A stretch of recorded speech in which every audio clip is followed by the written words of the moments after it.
Let's review how to use the Video Flipper accordion on the video editor page of Toolkit.law.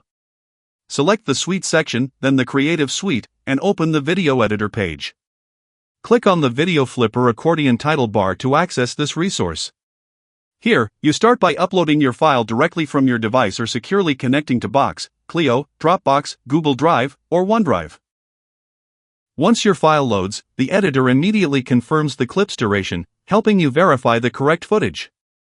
Next, use the flip controls from the content area. You can rotate the video top to bottom or mirror it side to side, perfect for correcting reversed or misaligned recordings.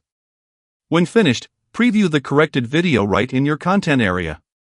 Download it in multiple formats, or share it securely by web link, email, or feedback. This tool is built for evidence review, exhibits, and professional communication.